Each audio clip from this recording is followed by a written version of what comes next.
बिस्मिल्लाहिर्रहमानिर्रहीम। आज की जो हमारी लैब है, लैब नंबर 9 है, फंक्शन पार्ट 2 के बारे में। लेकिन इससे पहले हम जो प्रीवियस लैब में हमने चीज़ें डिस्कस की थी उनका रिकैप ले लेते हैं। जो फंक्शन 1 था प्रीवियस लैब, उसके बारे में तो जो कॉन्सेप्ट्स हमने पढ़े हैं इससे पहले कि व्हाट इज़ अ फंक्शन। तो फंक्शन क्या चीज़ है?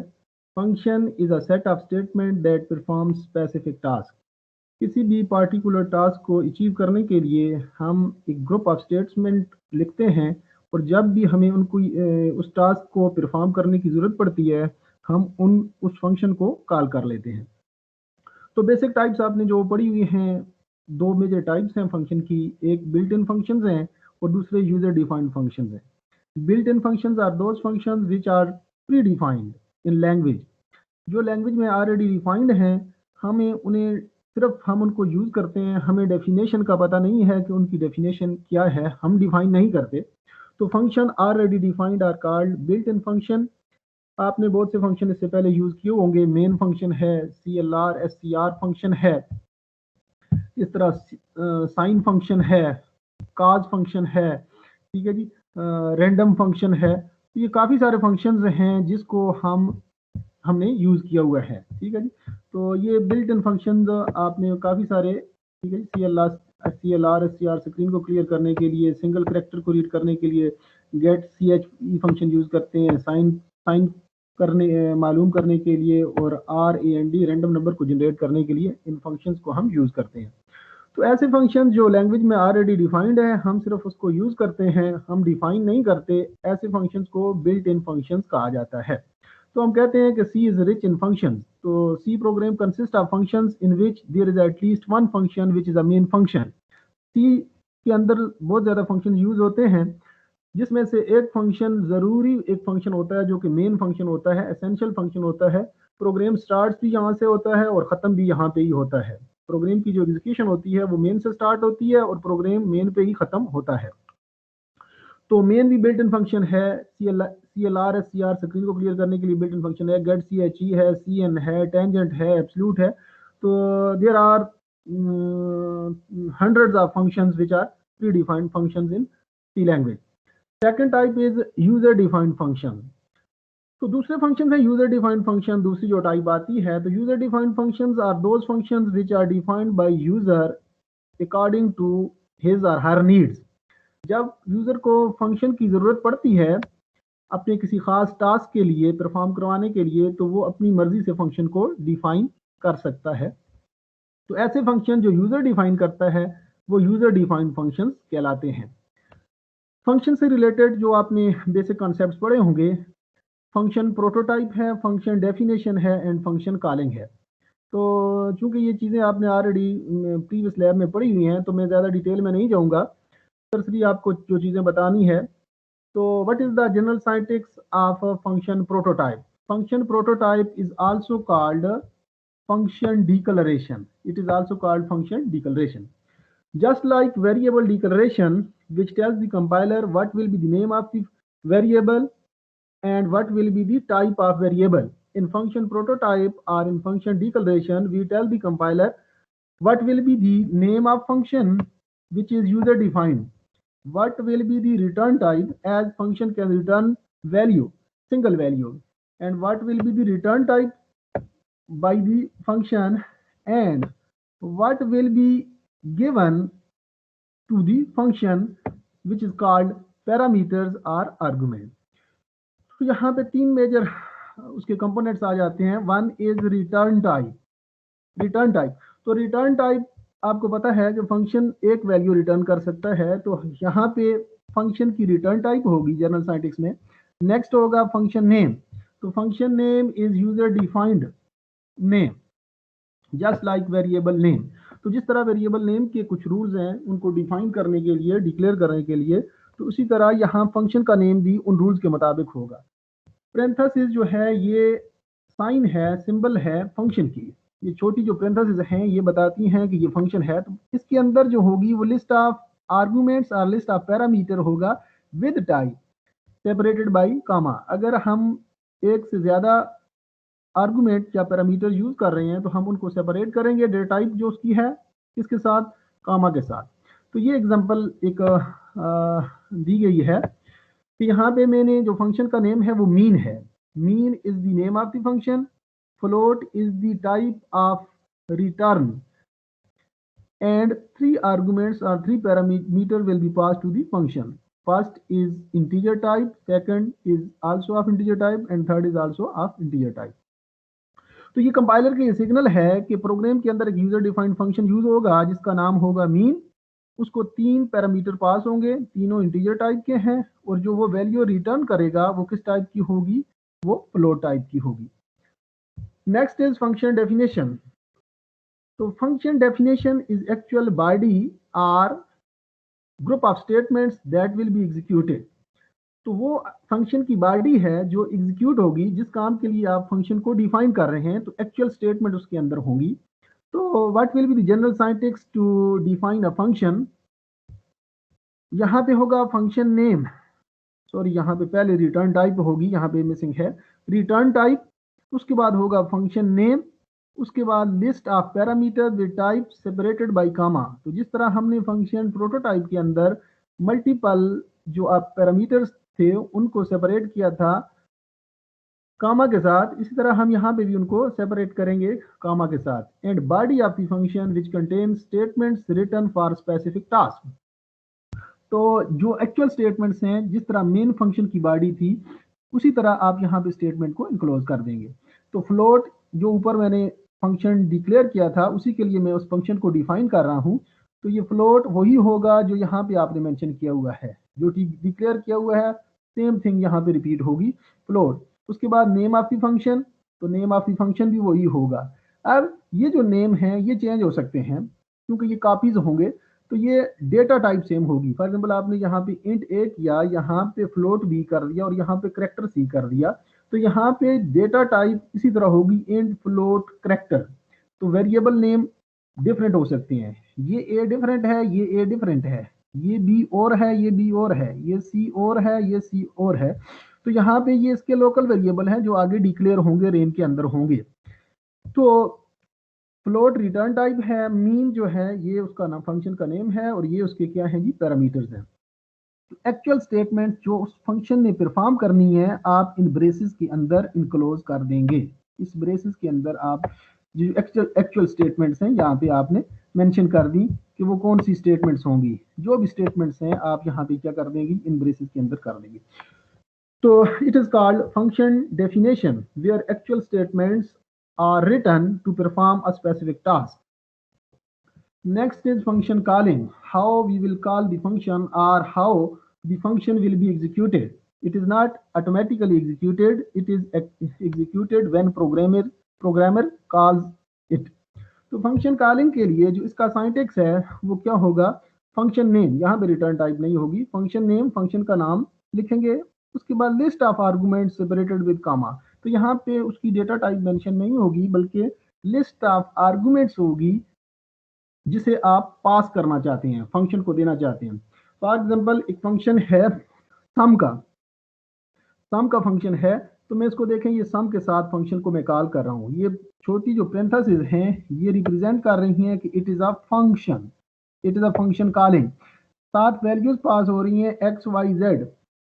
आई don't know what are the types of variable X Y Z. तो देखिए यहाँ पर डेटा टाइप मेंशन नहीं है कि मैं फंक्शन को कॉल कर रहा हूँ। कंपाइलर के लिए सिग्नल है कि सम को एग्जीक्यूट करो, कॉल करो विद यूजिंग और passing the values of X Y Z.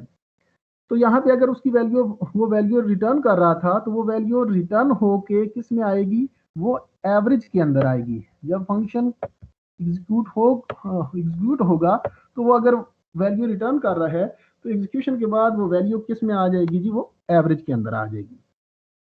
तो फंक्शन से रिलेटेड तीन मेजर कॉन्सेप्ट्स हैं। First is function prototype in which we declare our prototype, the name of the function, return type, and the list of parameters separated by comma. In function definition, we write actual statements which are to be done by compiler to achieve the results. And third is function calling, where we call the function to execute the actual statements. तो इसका advantage क्या है, तो advantage क्या है, reusability of code. तो अगर आपने काम करना है डिफरेंट आर्गूमेंट के साथ, डिफरेंट पैरामीटर के साथ, तो अगर आप फंक्शन को यूज नहीं करते तो आपको वही कोड बार बार डिफरेंट वैल्यूज के लिए लिखना पड़ेगा। तो अगर आपने एक कोड लिख दिया तो आप डिफरेंट वैल्यूज के साथ उस कोड को एग्जीक्यूट करवाना चाहते हैं तो आप डिफरेंट वैल्यूज पास करेंगे, कोड जो होगा वही होगा, सिर्फ पैरामीटर जो है वो चेंज होता रहेगा। तो एडवांटेज इसका क्या हुआ, रीयूजेबिलिटी ऑफ कोड। नेक्स्ट जो हमारा आज की लैब है वो है लैब 9। तो हम आते हैं इसके अंदर जो चीज़ें हम क्लियर कवर करेंगे। First is function call by value. Next जो हम इसके अंदर कॉल कंसेप्ट क्लियर करेंगे वो है function call by reference. Third concept is default parameter and last one is random number generation. तो हम सबसे पहले आते हैं फंक्शन कॉल बाई वैल्यू। तो इससे पहले जो आपने प्रोग्राम्स वगैरह लिखे होंगे उसके अंदर आपने डिस्कार्ड कर लेते हैं। तो आपने इसके अंदर जो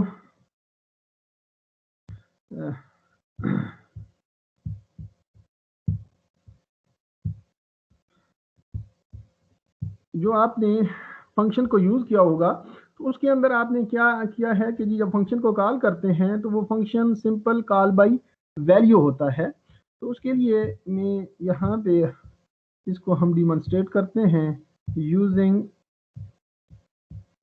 प्रोग्राम। तो यहाँ पे हम फंक्शन का एक प्रोग्राम फंक्शन 1 इसको ओपन करते हैं। तो अगर आपने फंक्शन कॉल बाई वैल्यू करना है तो उसमें क्या होता है कि फंक्शन की जो आप वेरिएबल उसको पास कर रहे होते हैं उसकी कॉपी जनरेट होती है, उसकी कॉपी जनरेट होती है। फॉर एग्जांपल मैंने यहाँ पे लिखा दो वेरिएबल है, मैंने कहा ए और बी, मैंने यहाँ पे वेरिएबल डिक्लेयर कर दिए ए और बी। अब मैंने ए और बी की मैं वैल्यू रीड कर रहा हूँ, उसके बाद मैं साथ इसको वैल्यूज को हैं ए और बी की value before function call print कर रहा हूँ। जो ए की वैल्यू मैं रीड करूंगा कंसोल से और जो बी की वैल्यू कंसोल से रीड करूंगा वो प्रिंट कर देगा। उसके बाद देखें ये जो मैंने एक्सचेंज फंक्शन, ये function it is function prototype. तो यहाँ पे मैं इसको लिख देता हूँ इट इज फंक्शन प्रोटोटाइप। तो ये फंक्शन प्रोटोटाइप है जिसमें हम बता रहे हैं कि फंक्शन का नेम एक्सचेंज होगा, रिटर्न टाइप कुछ भी नहीं होगी, nothing will be return by this function and 2 parameter will be passed of type integer. उसके बाद में दो वेरिएबल मैंने डिक्लेयर किए ए बी। तो अकॉर्डिंग टू कंपाइलर, ठीक है जी, उसके लिए मेमोरी रिजर्व हो जाएगी। ठीक है, इसकी तरफ आ जाते हैं। जब हम इसको यूज करेंगे तो क्या होगा, ये सपोज ये कंप्यूटर की रैम है, तो सपोज ये कंप्यूटर की रैम है, रैम के अंदर सपोज ये ए वेरिएबल हो गया, सपोज इट इज ए, और यहाँ पे सपोज मैं कहता हूँ ऑक्युपाइड डेटा है यहाँ पे बी। तो अकॉर्डिंग टू कंपाइलर इसके लिए रैम के अंदर क्या हो जाएगी जी, मेमोरी रिजर्व हो जाएगी। तो उसके बाद क्या होगा, values of A and B before function call. तो सपोज यूजर ने जो है वो वैल्यूज जो दी हैं वो है, फॉर एग्जांपल यूजर ने जो दी है वो इसमें ए में जो है वो 5 दिया है, ठीक है जी, और बी में फॉर एग्जांपल 8 वैल्यूज दी है, ठीक है जी। तो ये कंसोल के जरिए जो वैल्यू रीड हुई है वो इसके अंदर क्या हो जाएगी जी, स्टोर हो जाएगी, ठीक है जी। तो अब हम इसको वैल्यू को प्रिंट करवाना चाहते हैं, तो ए की वैल्यू जो ए में पड़ी होगी 5 वो डिस्प्ले करेगा, और बी में जो वैल्यू पड़ी हुई है वो बी वाली वैल्यू डिस्प्ले होगी। उसके बाद हम फंक्शन को कॉल करना चाहते हैं, तो जब फंक्शन को हम कॉल करेंगे तो सिंपली उसका name exchange passing the value of A and B. तो ए 8 है और ए सॉरी 5 है और बी जो है वो 8 है। तो ये जो फंक्शन है यहाँ से कंट्रोल होगा वो जंप करेगा, यहाँ पे आ जाएगा, एक्सचेंज पे आ जाएगा, और इसकी जो वैल्यू है सॉरी इसकी जो वैल्यू है ए की वो वैल्यू पास होगी इस ए को। तो ए यहाँ पे जो ए एक्सचेंज का ए है it is different from this A, यानी कि उसका लोकल रैम के अंदर एक और ए जनरेट होगा एक और ए जनरेट होगा जिसका जो लोकल होगा एक्सचेंज का, जो लोकल होगा एक्सचेंज का।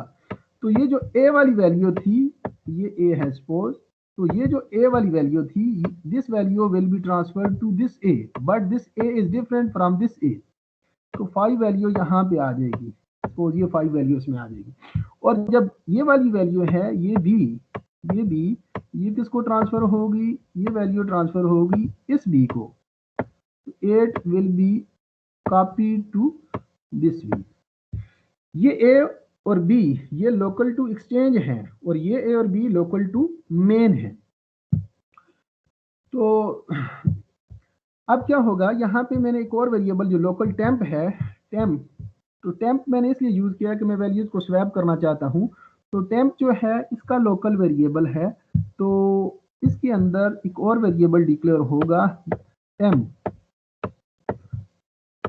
टेम्प जो वेरिएबल है होगा, तो टेम्प के अंदर क्या डाल देगा, टेम्प के अंदर डालेगा ए के कंटेंट्स को कॉपी कर देगा इसके अंदर, ए के कंटेंट्स को टेम्प के अंदर कर देगा, यानी ये वाला 5 ये आ जाएगा यहाँ पे आ गया। ये वाली स्टेटमेंट का इसका इफेक्ट होगा।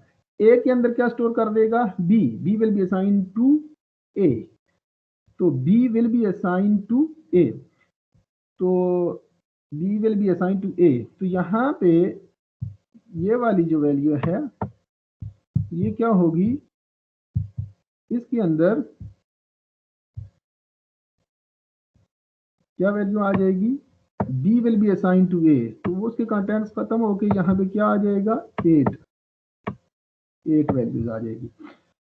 अच्छा जी, और बी में क्या आ जाएगा, जो टेम्प में पड़ा हुआ है, बी के अंदर क्या आ जाएगा जो कि टेम्प में पड़ा हुआ है। तो बी के अंदर क्या है, दिस इज 5, तो 5 क्या होगा, इसके कंटेंट्स ओवरराइट हो जाएंगे, तो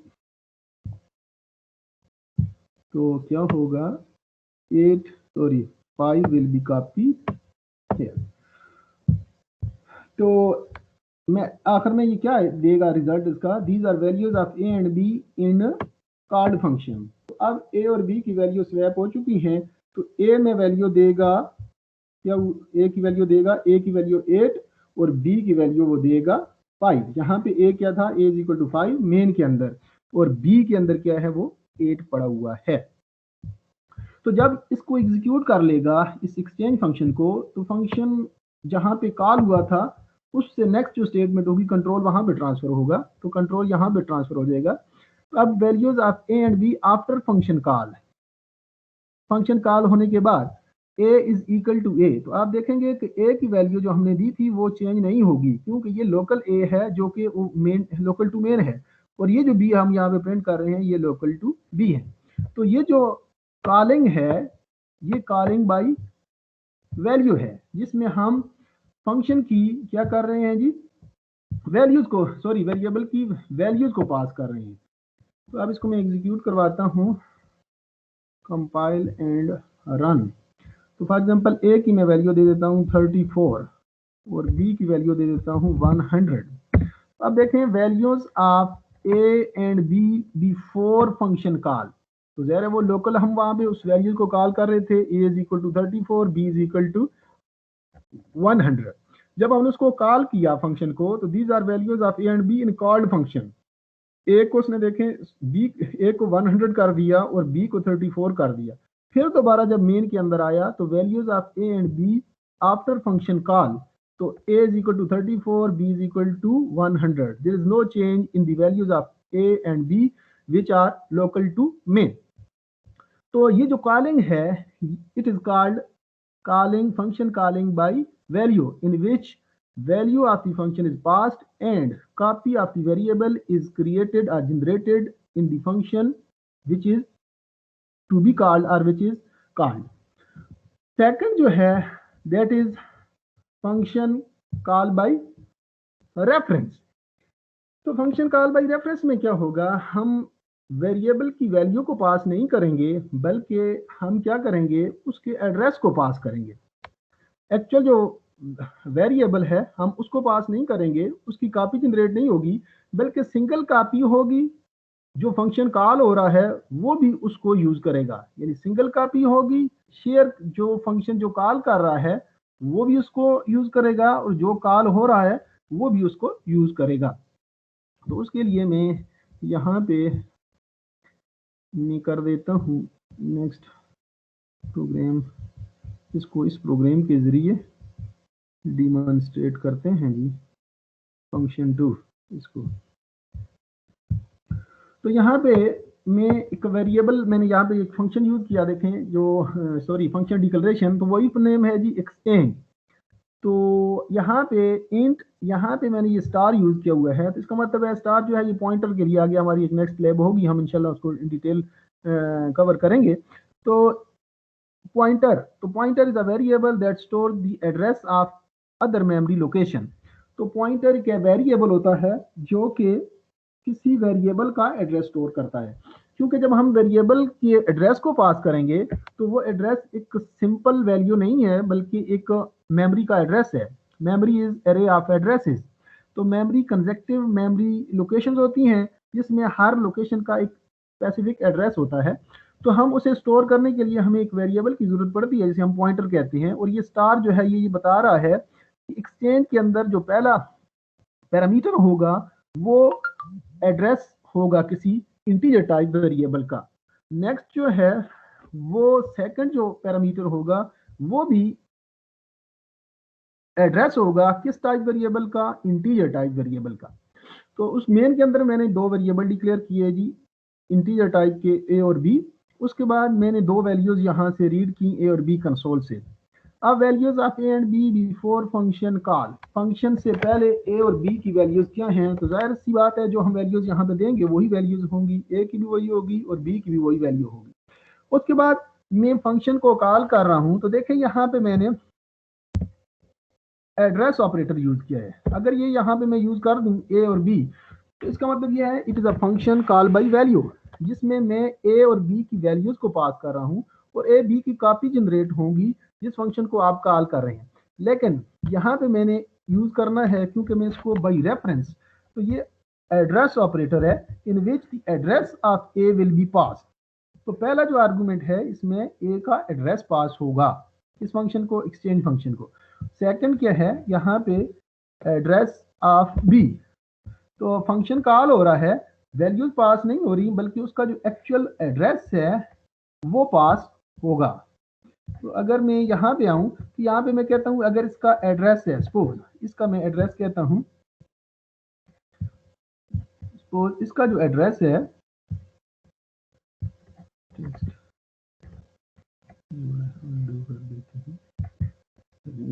इसके साथ ही लिख देते हैं। सपोज ये जो एड्रेस है 1 2 3 और ये मैं कह देता हूँ 9 8 7। तो sorry memory is array of addresses. तो हर लोकेशन का एक एड्रेस होता है। तो सपोज मैं कहता हूँ ए का जो एड्रेस है 1 2 3 है, जो 2 बाइट्स रिजर्व का स्टार्टिंग एड्रेस है, और बी का जो स्टार्टिंग एड्रेस है 9 8 7। तो जब मैं यहाँ पे फंक्शन को कॉल कर रहा हूँ, actually this address is being pass to the exchange function, this will be pass to the this function. और ये जो होल्डिंग है इसको स्टोर करने वाला, वो नॉर्मल वेरिएबल नहीं होगा, बल्कि वो पॉइंटर होगा। तो पॉइंटर इज अ वेरिएबल और it is a memory location which store the address of another memory location. Similarly, 987 will be passed to this variable of type pointer. तो यहाँ पे जो हमने दो पॉइंटर यूज किए हुए हैं ऊपर, तो ये देखें सिंपल मैंने यूज नहीं किया। यहाँ पे अगर मैं इसको स्टार को हटा दूं तो ये सिंपल वेरिएबल हो जाएगा, यहाँ स्टार को मैं हटा दूं तो ये सिंपल वेरिएबल हो जाएगा, नॉर्मल वेरिएबल हो जाएगा। तो मैं पॉइंटर यूज कर रहा हूँ जो कि एड्रेस स्टोर करेगा। तो मैंने यहाँ पे एड्रेस ए, फंक्शन को कॉल करो with passing the address of A and passing the address of B. तो कंट्रोल जंप करेगा कहाँ पे, बाकी इन स्टेटमेंट्स को बाईपास करेगा, यहाँ पे कंट्रोल ट्रांसफर हो जाएगा। अब ये जो पॉइंटर वेरिएबल है इसके अंदर एड्रेस आ जाएगा। तो आप देखें ये वैल्यू को रिसीव करने के लिए जिस तरह की ये वैल्यू होती है, इसको रिसीव करने के लिए भी इस तरह का वेरिएबल यहाँ पे होना चाहिए। तो यहाँ एड्रेस है, तो एड्रेस को स्टोर करने के लिए पॉइंटर की जरूरत है, तो ये पॉइंटर है। दूसरी जो वैल्यू है वो भी एड्रेस है, तो उसके लिए भी दूसरा भी पॉइंटर है इंटीजर टाइप का। सपोज अगर ये फ्लोट टाइप की वैल्यूज होती ए और बी, फ्लोट टाइप के वेरिएबल्स होते तो हमें यहाँ पे फ्लोट टाइप के पॉइंटर की जरूरत पड़ती।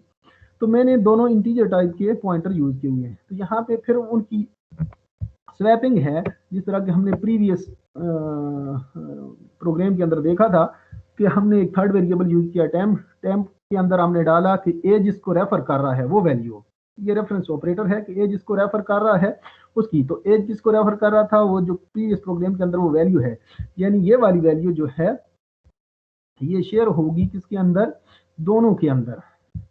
ये पॉइंटर है, तो दोनों जो है इसको यूज कर रहे हैं, इसको ये यूज कर रहा है इसको, और ये जो है ये पॉइंटर है जो इस बी को यूज कर रहा है इनडायरेक्टली इसको वो यूज कर रहा है। तो ये क्या करेगा, टेम्प के अंदर डाल देगा जो ए जिसको रेफर कर रहा था वो वैल्यू, और ए के अंदर जिसको रेफर कर रहा था उसमें बी जिसको रेफर कर रहा था वो वैल्यू डाल देगा, बी के अंदर क्या डाल देगा, टेम्प वैल्यू डाल देगा। तो जो इसकी आउटपुट है वो ये है कि ए और बी दोनों वैल्यूज को क्या कर देगा जी, स्वैप कर देगा।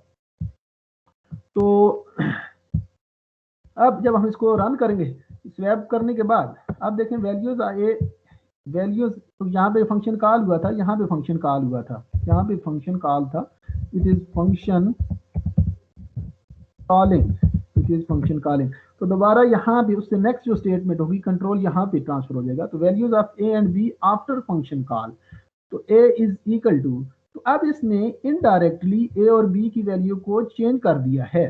ये जो ए और बी की वैल्यूज हैं दीज हैव बीन चेंज, ये जो वैल्यूज हैं ये चेंज हो चुकी हैं, उन्होंने उसने स्वैप कर दिया है। तो आप देखेंगे कि ए और वैल्यूज चेंज हो चुकी हैं। अब इसको हम एग्जीक्यूट कंपाइल रन कर देते हैं। फॉर एग्जांपल ए के लिए मैं दे देता हूँ 25 और बी के लिए मैं दे देता हूँ 99। तो अब देखें values of A and B before function call, जब फंक्शन कॉल नहीं हुआ तो A is equal 25, B is equal to 99। Values of A and B after function call, तो देखें A is equal to 99, A में उसने वैल्यू बी की डाल दी और बी में क्या डाल दी है, ए की वैल्यू डाल दी है। हमने क्या किया कि एक फंक्शन जो था उसको वैल्यूज पास नहीं की, बल्कि जो मेन फंक्शन के अंदर वेरिएबल थे उनके एड्रेस पास किए। तो हमने ये आपने पहले पढ़ा होगा कि function can return single value, function जो है सिर्फ एक वैल्यू रिटर्न कर सकता है। अगर हम चाहते हैं कि मल्टीपल वैल्यूज रिटर्न हो तो हम उसे फंक्शन को बाई रेफरेंस कॉल कर सकते हैं। तो ये इनडायरेक्टली हम कह सकते हैं कि फंक्शन वैल्यू रिटर्न कर रहा है, टू वैल्यूज रिटर्न कर रहा है, रिटर्न तो नहीं कर रहा रिटर्न स्टेटमेंट के जरिए, लेकिन हम क्या है जी कि दो वैल्यूज को इनडायरेक्टली एक्सेस कर रहे हैं। तो बाय कॉल बाय रेफरेंस हम उस वक्त यूज करते हैं जब हम चाहते हैं कि जो डेटा मेन के अंदर है उसकी वैल्यूज इफेक्ट हों, चेंज हों, फंक्शन जब हम कॉल कर रहे हैं उसके जरिए, तो हम फंक्शन बाय रेफरेंस यूज करते हैं। और जब हम इंडिविजुअल अलग अलग वैल्यूज को यूज करना चाहते हैं कि वो इफेक्ट ना हो, तो फिर हम कॉल बाय वैल्यू करते हैं। तो मोर देन वन वैल्यूज को रिटर्न करवाने के लिए हम function call by reference use करते हैं। नेक्स्ट जो हमारा है कॉन्सेप्ट है दैट इज डिफॉल्ट पैरामीटर। तो डिफॉल्ट पैरामीटर क्या है कि जब हम फंक्शन को डिक्लेयर कर रहे हैं उधर ही आप उसकी कुछ पैरामीटर्स को इनिशियलाइज कर देते हैं, कुछ वैल्यूज दे देते हैं इज इक्वल टू ऑपरेटर के जरिए। और जब हम फंक्शन को कॉल करते हैं, फंक्शन को जब कॉल करते हैं तो वो वैल्यूज अगर हम कुछ वैल्यूज को स्किप करना चाहते हैं तो स्किप जो वैल्यूज हम करेंगे, जो वेरिएबल हम करेंगे, तो वो वैल्यूज जो हमने डिफॉल्ट पैरामीटर की दी हुई हैं वो वहां से उन वैल्यूज को उठाएगा। और अगर हम खुद मेंशन कर रहे हैं तो वो वैल्यूज क्या होगी जी, उनको मेंशन करेगा। तो हम एक छोटा सा प्रोग्राम के जरिए इस कॉन्सेप्ट को क्लियर करते हैं।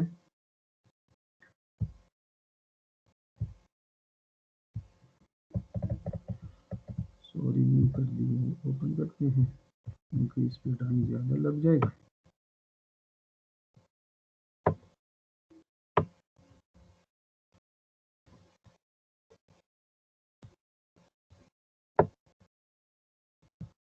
डिफॉल्ट पैरामीटर हमने यहाँ पे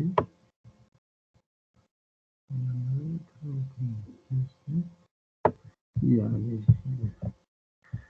अच्छा, डिफॉल्ट पैरामीटर, तो यहाँ पे मैंने वेरिएबल फंक्शन डिक्लेयर किया है जिसका नाम होगा डिस्प्ले, रिटर्न टाइप नथिंग, उसको दो आर्गुमेंट पास होंगे, पैरामीटर पास होंगे, पहला इंटीजर टाइप का होगा, तो यहाँ पे ये जो वैल्यू है n इज इक्वल टू 10, तो मैंने साथ n की वैल्यू इनिशियलाइज भी कर दी है जो इंटीजर टाइप की है। और दूसरा जो है वो मैंने कहा करैक्टर टाइप का आर्गुमेंट होगा इज इक्वल टू स्टार, ठीक है। तो जो सेकंड आर्गुमेंट होगा वो करैक्टर टाइप का होगा, और अगर यूजर नहीं देता तो वो स्टार होगा, और अगर n की वैल्यू को वो स्किप करेगा तो n की वैल्यू क्या होगी जी, 10 होगी। तो अब देखें, मैंने ये डिस्प्ले फंक्शन है, डिस्प्ले फंक्शन क्या करता है कि इतने टाइम्स जो नंबर हमने मेंशन यहाँ पे किया हुआ है वो क्या करता है, जो करैक्टर हम पास कर रहे हैं उसको वो डिस्प्ले करता है। ये जो n इज इक्वल टू 10 और स्टार जो है इसका मतलब है कि डिस्प्ले स्टार 10 टाइम। यहाँ पे देखें वो जो वैल्यू पहली होगी वो नम के अंदर आ जाएगी, और जो दूसरा करैक्टर टाइप का आर्गुमेंट होगा पैरामीटर वो ch के अंदर आ जाएगा। तो क्या है, 1 से लूप स्टार्ट होगी, i इज लेस देन और इक्वल टू नम तक वो डिस्प्ले करेगी और हर दफा i को इंक्रीमेंट करेगी बाई 1। तो यहाँ पे देखें जब मैंने इसका डिस्प्ले 15 और क्वेश्चन मार्क, इसका मतलब है कि इस क्वेश्चन मार्क को 15 टाइम डिस्प्ले करो, तो ये 15 जो है इस नम के अंदर आ जाएगा और ये क्वेश्चन मार्क जो है ये ch के अंदर आ जाएगा।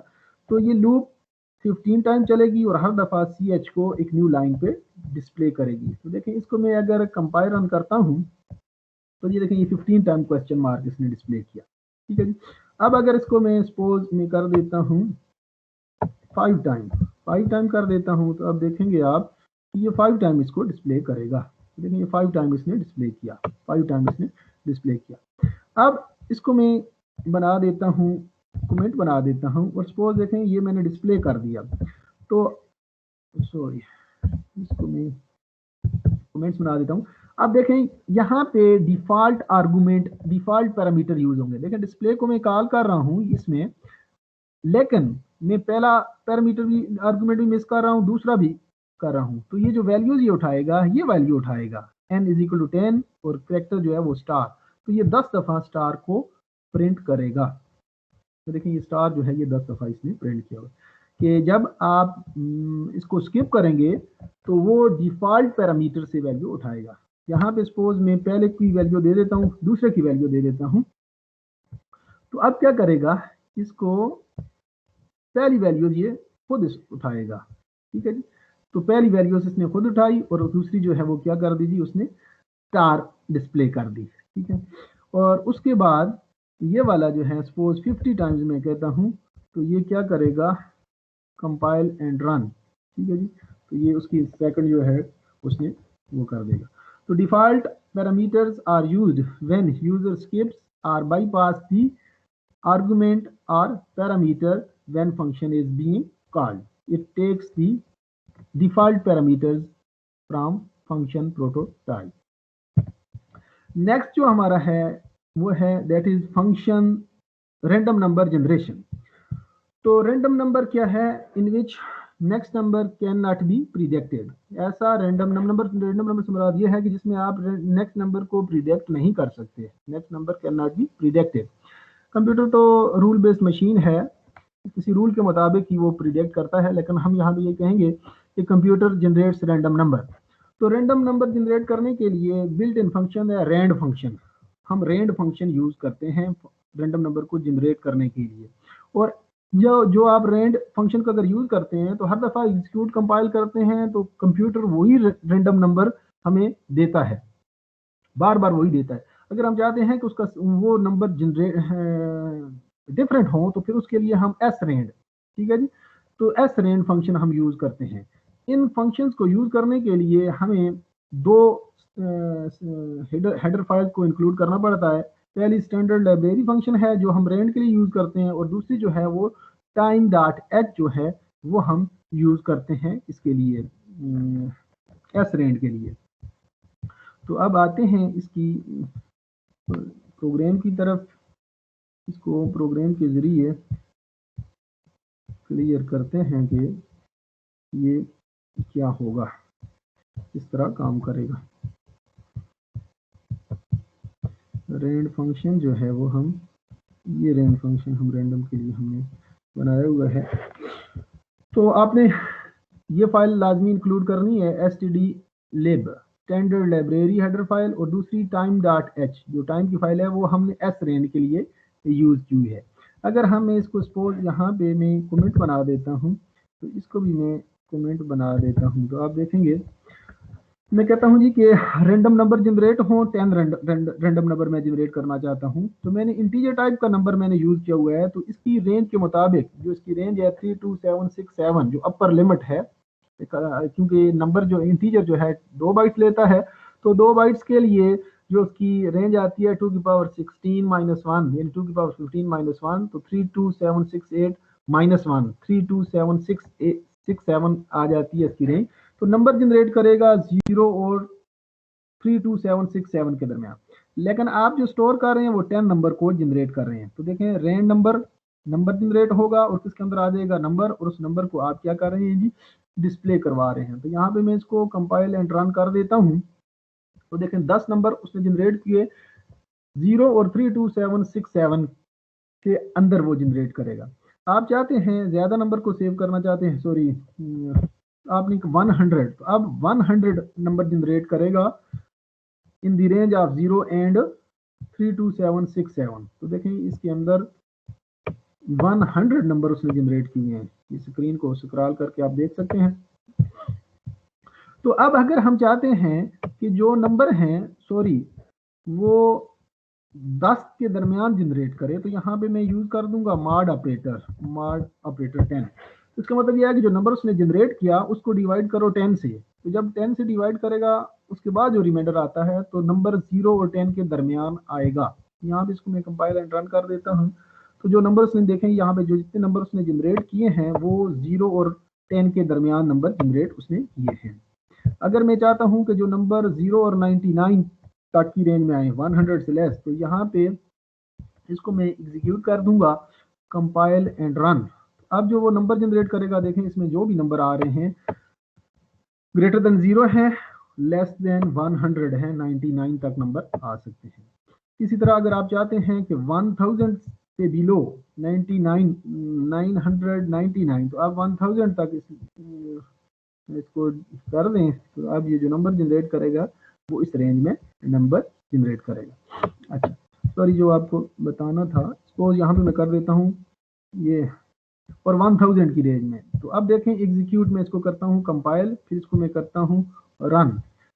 तो अब इसने दिए हैं 10 नंबर 41467। अब इसको मैं दोबारा कंपाइल रन करता हूँ, कंपाइल एंड रन। तो देखिए वही नंबर उसने दिए हैं। फिर मैं इसको कंपाइल रन करता हूँ तो ये वही नंबर देगा, देखिए वही नंबर दे रहा है। तो नंबर जो है वो चेंज नहीं कर रहा, जो नंबर इसने प्रीवियसली हमें जनरेट करके दिए हैं वही नंबर जनरेट किए हैं। तो हम इसका सीक्वेंस चेंज कर सकते हैं by using this function srand function. जब अब srand करेंगे time null is a keyword, ठीक है जी। तो ये आपने कैपिटल में ही लिखना है, इट इज अ नल, ठीक है जी, पॉइंटर के लिए। तो उसके बाद हम यहाँ पे इस फाइल को इंक्लूड करना जरूरी है। तो अब मैं इसको करता हूँ जी कंपाइल एंड रन। अब ये इसने देखें ये डिफरेंट नंबर दिए हैं। नेक्स्ट इसको मैं 293 है, लास्ट 138 है। अब मैं फिर इसको एग्जीक्यूट करता हूँ कंपाइल एंड रन। तो देखें अब डिफरेंट नंबर इसने दिए हैं। फिर जब आप इसको कंपाइल करेंगे एग्जीक्यूट करेंगे तो ये क्या करेगा जी, ये डिफरेंट नंबर दे रहा है, देखें डिफरेंट नंबर दे रहा है। तो srand function is used to generate different sequence of random number, while rand function is used to generate random numbers between any specific range. This was all about random function. तो जो basic हमने concepts आज की lab में पढ़े हैं, function call by value, function call by reference, default parameter, random number generation. तो function call by value क्या है, जब हम सिंपल फंक्शन को कॉल करते हैं तो ये फंक्शन कॉल बाय वैल्यू होता है, जिसमें वेरिएबल की कॉपी जो है वो पास की जाती हैं और वहाँ पे जो वेरिएबल्स हैं वो नए वेरिएबल क्रिएट किए जाते हैं जिस तरह के आप वैल्यूज पास कर रहे हैं। फंक्शन कॉल बाय रेफरेंस क्या है, जिसमें हम वेरिएबल को पास, उसकी वैल्यूज को पास नहीं कर रहे होते, बल्कि हम उसकी एड्रेस को पास कर रहे होते हैं। तो एड्रेस जब हम पास करते हैं तो हम उसके लिए एड्रेस ऑपरेटर यूज करते हैं, और जो जहाँ पे फंक्शन डेफिनेशन है वहाँ पे हम पॉइंटर स्टार के जरिए उस तरह का पॉइंटर यूज करते हैं। तो हम कह सकते हैं कि फंक्शन से हम मोर देन वन वैल्यूज को रिटर्न करवा सकते हैं। और हम उस वक्त यूज करते हैं जब हम मेन फंक्शन या जहां से हम फंक्शन को कॉल कर रहे हैं और वो फंक्शन जिसको कॉल कर रहे हैं उसमें वैल्यूज को चेंज करना चाहते हैं, तो हम function call by reference use करते हैं। डिफॉल्ट पैरामीटर्स उस वक्त यूज होता है जब प्रोग्रामर जो है आर्गुमेंट्स या पैरामीटर को मेंशन नहीं करता, तो कंपाइलर ऑटोमेटिकली जो वैल्यूज उसने दी हैं प्रोग्राम फंक्शन डिक्लेरेशन में, फंक्शन प्रोटोटाइप में, उन वैल्यूज को वो ऑटोमेटिकली उठा लेता है, वो वैल्यू यूज कर लेता है। और रैंडम नंबर जनरेशन के लिए हम रेंड फंक्शन और एस रेंड फंक्शन यूज करते हैं। तो this was all about lab, this lab. तो इंशाल्लाह हम नेक्स्ट लैब में वो पढ़ेंगे जी इंशाल्लाह।